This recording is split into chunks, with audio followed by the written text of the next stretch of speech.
Hello chess friends, and welcome to Zarov's Chess Channel, and welcome to the TCEC Season 16 SUPERFINAL. So as I mentioned in my previous videos, Leela C0 is out of the finals. Unbelievable stuff. We have the finals, Stockfish versus Allie+Stein. Allie+Stein, the neural network based chess engine, is really playing very well, and it crushed also in the SUPERFINAL Stockfish in one particular game.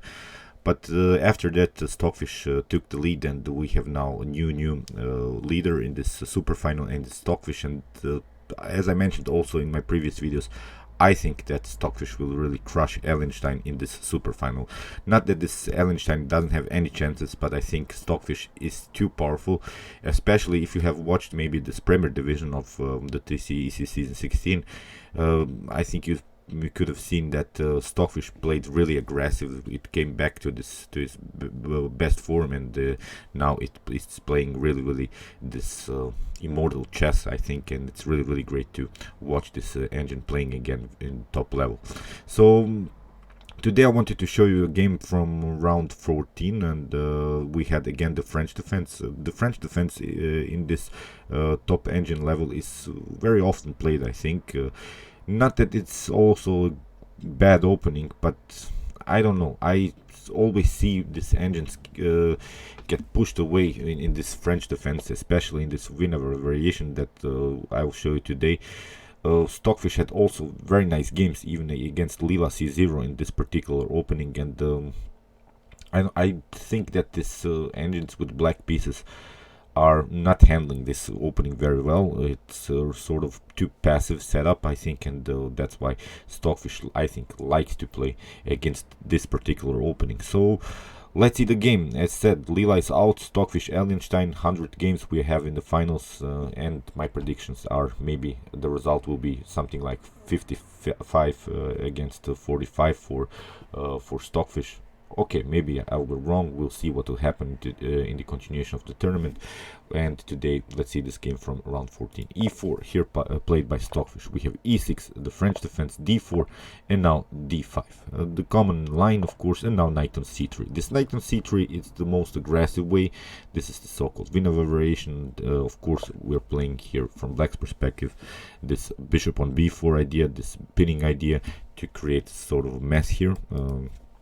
To create some weaknesses, double pawn situations, and of course this knight on c3 is also the key defender of this e4 pawn. So that's why you have to improve here the position of the pawn e5, and after c5 now a3 is also the common idea, and now after bishop takes on c3 we have b takes on c3, and let's now stop a little bit and evaluate the position. White has the bishop pair, but has also weaknesses with this double pawn, so black has his fun, of course, with potential knight on c6 moves. We are cracking the position around this pawn chain, so from black's perspective we want to crack the position here. This d4 pawn is the middle of the chain, and the middle of the pawn chain you have to break, of course, here around the square d4. So from white's perspective, the common idea is to create flank attacks here with f4, g4, h4, of course, if the position allows it, to coordinate all of our pieces. With bishop on d3, then these bishops would be aiming on the king side, and black in some occasions will also stay in with the king in the center, because it's dangerous sometimes to castle here on the king side. You don't have so many protectors around the king. You have basically only the knight, which you can somehow coordinate and defend your king. So most of the times black will even stay with the king in the center. The problem from white's perspective also is if you play an early bishop on d3, then black can try something like c4 and really close the position, and you know, knights like they like close positions, bishops like open positions, so sometimes black will also try to close the position. So these are the main ideas. Of course, sometimes it happens, sometimes it's not happens. Sometimes we have a dynamic game, because it's white's choice, sort of, if he wants to open the position or if he wants to play a slowly and positional attack.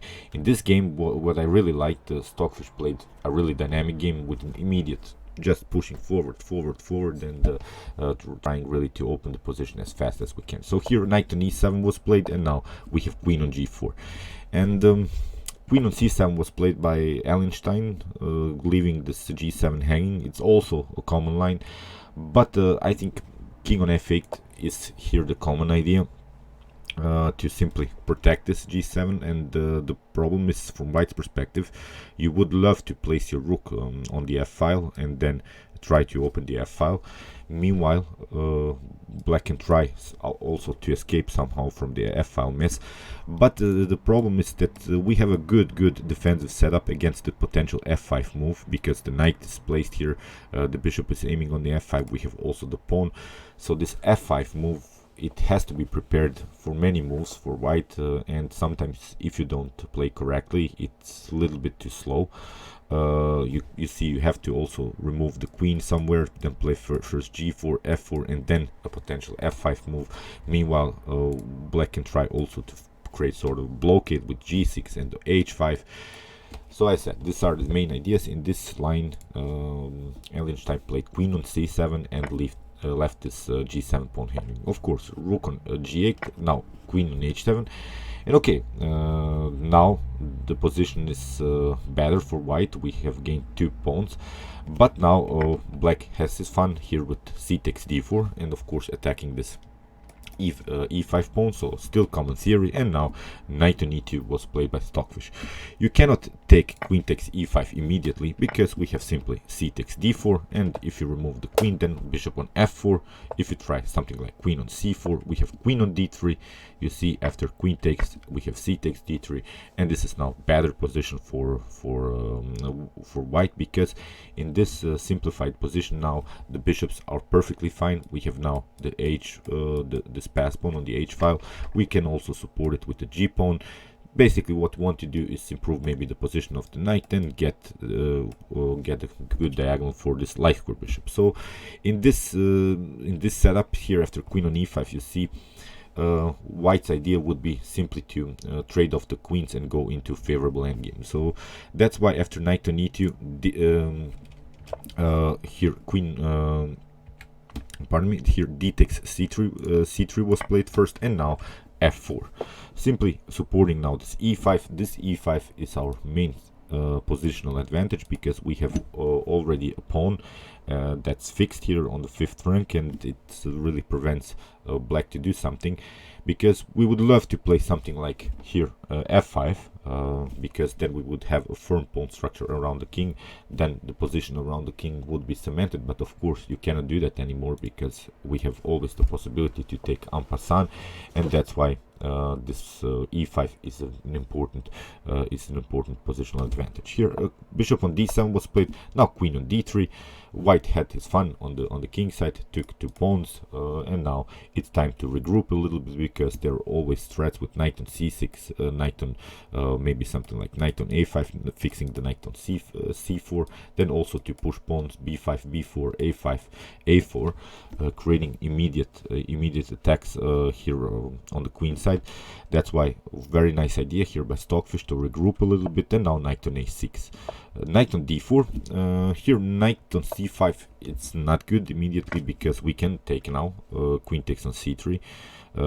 It wouldn't be a problem, because we have also sort of a pin against the queen on the c7. So far this knight on c5 is not good. That's why here instead of that, queen on a5 was played, first protecting also this very important c3 pawn.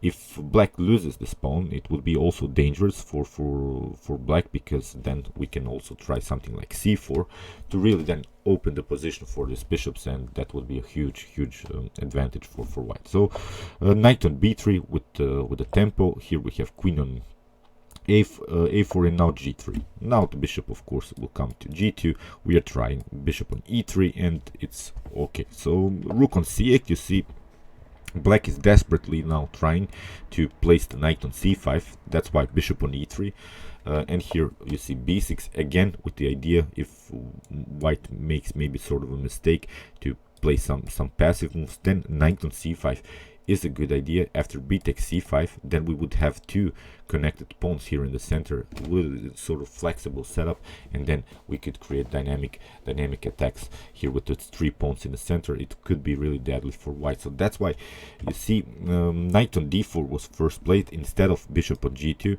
We want to really battle now against this knight. Here knight on c5 was finally played, and now a queen on h7, again with an attack against the rook.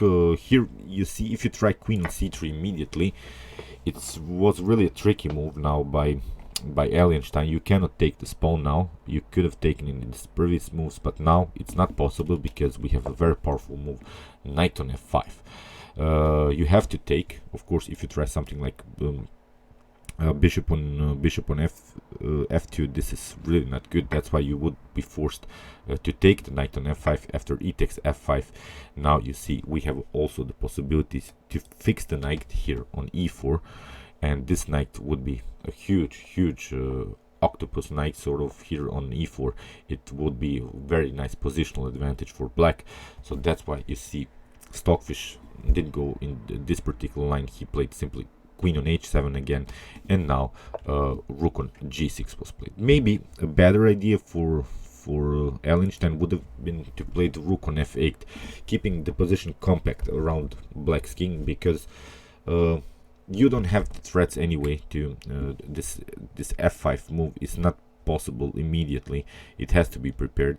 With the rook on f8 you have a more compact position, and the g4 move is also not so powerful immediately because it has to be prepared more. Now rook on f8, I think it would be a better defensive setup here for black, because you want to have protection around your king here. You'll see the problems about this rook on g6 in the continuation of the game. The rook on g6 will become an object of white's attack. Here you can try something like g4 here in this position, but now a6 would be black's main counter-attack idea, now with the possibilities to play even b5, and even b4 is possible because we have the pin by the queen on the rook. So we would have sort of an opposite side attack game. But in this position, after rook on g6, it's basically a one-way ticket here, because well, black didn't play on the queen side anyway. Here after bishop on h3, you see we have now the possibility to finally push the pawn on f5. Here knight on e4 was played castling by Stockfish, and now knight on f5. We have bishop takes on f5 because we are not allowing some close positions here. We are not allowing black to improve the position and fix the position. We want to the position to be dynamic, because we finally now want to open the e file, because the king is still in the center and the king will stay in the center. It cannot castle anymore because of course you have played with both of your rooks. After e takes f5, we have rook on d1. This is also very important because we want to have this knight protected. This knight is our blocking system knight. It blocks out the potential d4 move. The d4 move I think black would love to play. Then of course after bishop on c6, the diagonal for the light square bishop would be open. So that's why we have to play this blocking system against this advanced pawn on d5. So that's why knight on d2 here first, this attack on the rook. But now the problem, rook on f2 was played by Stockfish, and if you try something like knight on c4 here immediately, it seems like a good move, but you have simply rook on e2, and if you take this bishop is bad anyway. We can simply take and still play on this very nice blocking system. After queen takes on a3, maybe e6, you see, would be very dangerous. It would be game over here for black. So that's why after rook on f2, rook on c4 was played. You see, placing another piece on this very nice square. Of course we have a double attack against this knight on d4, so that's why here e6 was played. And you have to do something here. Here bishop takes on e6 was played, and now queen on h5. The problem is that it's not so good to take the pawn to take the knight on d4 immediately, because we have really some dangerous threats. If you try something like knight on e4 like Allie+Stein did here, then you see knight takes on e6 is also very powerful move here. After rook takes on e6, you see knight on f2 doesn't bring you so much, because we can simply play queen on h8. You have to place your king here, and then after rook takes on d5, we have here the forced checkmate. On d6, the same thing happens if you place your king on e7. Then again the same idea, we can simply play queen on d5. After king on e7, we have queen on d8, and now again rook on d6 would be a forced checkmate. So you see, tricky stuff already by both of the sides. It seems that black has recovered here with this very well placed knight on e4. But here after knight takes on e6, we have rook takes on e6, and now we have rook on d5. Stockfish gives up here the rook on f2. Very brave idea. If you try something like king on e7 here in order to regroup a little bit, then rook takes on f5, and if you take the knight, if you take here this rook on f2, it's again another problem, because we have simply queen takes on f7, and here if you move the king, then again we can simply take, and now with these 3 pawns it will be a favorable game here for white. So after rook on d5, we have knight on d6, and here rook on d3 was played by Stockfish, and now king on e7. Now finally Allie+Stein regroups a little bit with the king, and now g4. We want to open now the files, we want to open the diagonals for these bishops, for these rooks, because the king is really endangered here. The problem from from black's perspective is that this queen takes on a3 and maybe queen on a1, it's 2 tempos, and you don't get anything. After queen on a1, we can simply remove the king on g2. Nothing special has happened, so we can simply continue with our attack. The king is really endangered here. Rook from c2 e4 was played, and now g takes f5. We have rook on f6. Now we want to take with the rook and create some counterattacks against the queen, and now rook on e2. This is now the preparation by Stockfish to somehow open the e file, and knight on f5 was played. Interesting idea. There were maybe some better ideas, maybe even to take with the rook immediately, and at least getting a tempo, and try maybe even to take the pawn on f4 here, because also now white's king is endangered. Here after knight on f5, we have queen on h8, of course with the preparation to create dangerous threats here on d8. But here after king on rook on g6, it's again sort of an inaccuracy by Allie+Stein. Now king on f1 was played, and the king is now, it's secured. It's unbelievable. The king doesn't have problems here on f1. You cannot attack the king by any piece anymore. Here queen on c6 was played, and this is now this huge mistake that Allie+Stein made in the continuation. This is now really a blunderish move. Here rook on d6 would be maybe better, just to trade off some more pieces. After knight on d6, queen on c3 can be played. It's not a problem, but now king on d7, and we are perfectly fine. We have a good connection between the pieces. Both of the kings are endangered. I hope you realize now it would be a possibility to play also attacks against white's king. We have also possibilities to play rook on queen on b5, creating a pin. So okay, white has this passed pawn, but we can also cement our rook with the move f5. So it will be a compact position finally, and with these endangered kings, I think you have also some perpetual check possibilities. Here queen on c6 was really a mistake, and it was game over after this stunner by Stockfish, and it was bishop on c5. Unbelievable stuff. There are now some tactical ideas. If you try b takes on c5, then we have queen on d8, again very powerful. If you try king on e6, then first very nice move. We see queen on e8, sacrificing the queen. After queen takes on e8, we have then rook on e4, and you have to remove the king here on f6, and then we can take the queen, and this is now completely winning endgame for white. So you see, after bishop on c5 here, knight on d6 was played, but again, it doesn't bring you so much. We have bishop takes on d6, you have to take with the rook. Now rook takes on d6, you cannot take with the queen, of course, because you lose the connection between this e4 here, and you will lose the rook, so that's why you have to take with the king. And now very nice move, queen on h6, rook on e6 was played, and now queen on f8, king on d5, and now queen takes on f7. In this position, Allie+Stein resigned. You see, we have the pin. The pieces are really paralyzed. You cannot move the king, you cannot move the rook, you cannot move the queen. And meanwhile, we can really push pawn here and simply trade off this rooks, trade off this queens, and go into this favorable endgame with these 2 pawns on the king side. And as I said, in this position, Allie+Stein resigned. Great game by both sides. I think we had really a dynamic match. It was in move 39 that Allie+Stein has resigned here. Stockfish played really aggressively in this French variation. As I said, I don't like to see these engines playing this variation because they get crushed by Stockfish in this particular line. So I think maybe going into a Rui Lopez or into a Sicilian would be a better idea. I've seen also Allie+Stein playing good Sicilian games with some great counter-attack possibilities. In this openings, it seems always that black is always pushed away a little bit too much, and Stockfish uses every single spaces here in the continuation of the game.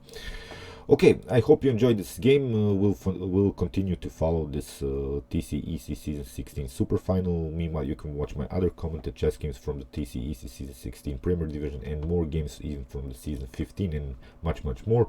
And you can also watch my best chess games of all time if you want to see the best chess games that have been ever played in chess history. And you can also subscribe to my channel if you like this content. Thank you for watching, guys, and chess is the best, of course.